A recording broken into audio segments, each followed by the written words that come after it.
I think we need to send a daily reminder to these gig companies and gig CEOs and gig shareholders and gig executives and gig board members who they actually put into our car.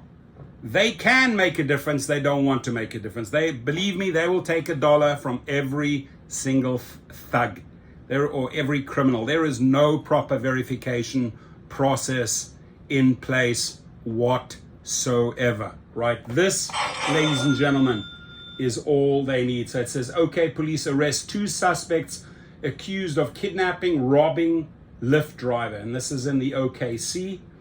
Here we go.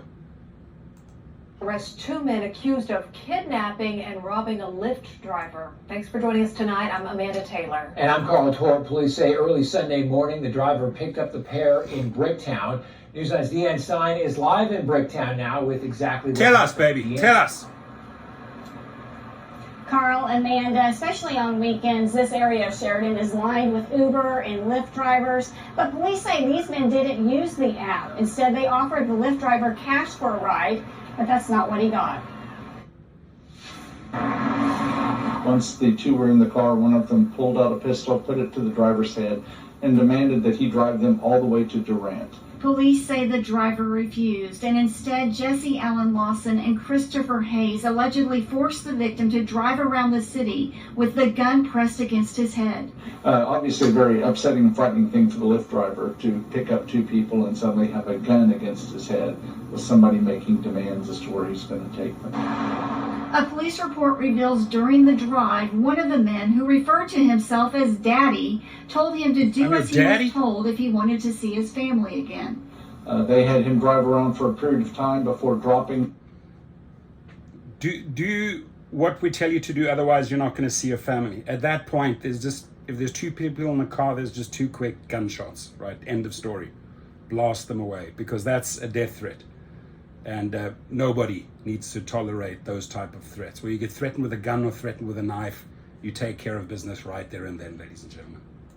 Off around the area of Northwest 30th and Portland. To another club, stealing his phone and $20 in cash before leaving. Police say the driver drove to this 7-Eleven a few blocks away and called police. So, you know, all of that for $20. I mean, seriously, you're making family death threats, all of that nonsense. You're on the news, you've thrown your name away, you're on your way to jail. What, for $20? And officers actually spotted the 2 in the area of 30th and Portland. Both of them fled on foot. Both were taken into custody at that point. The report shows the Lyft driver told officers he was scared because the men threatened to find him and his family and kill them if he called police. Thankfully, nobody was injured during this. Now, last check, both men remain behind bars facing multiple charges, including kidnapping and robbery with a dangerous weapon. In Bricktown, Deanne Stein, Oklahoma's own. I'm more interested in like, there must be a record, right? I'm carefully saying this. I mean, if you do this, what other records do you have? So let's say there were prior records, which I'll put money on. I put money on that, right? Now, there were prior records. Uber and Lyft have access to those records, right? Those databases are out there, you know, cross-referencing criminal records against your rider database. I mean, that's a 0.5 second query. Boom, it'll spit out the names. But those names are in the back of your car, right?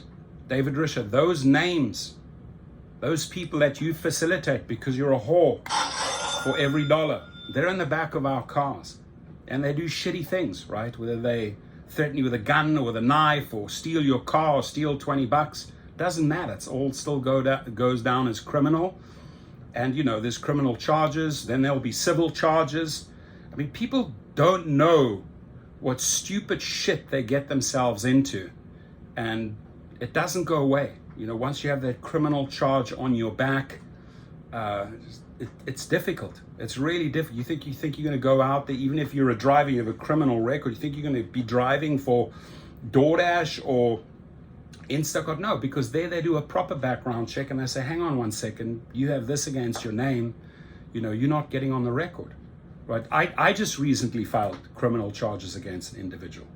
And once that's in the system and that, I mean, individual's not going to go to many places after that. Maybe to jail. I doubt it, but depending on depending on these thugs' history, it could get really bad for them. They're not releasing them. I don't know what the bail amount is, but we shall see and also report how this plays out. David Risher, you can do better.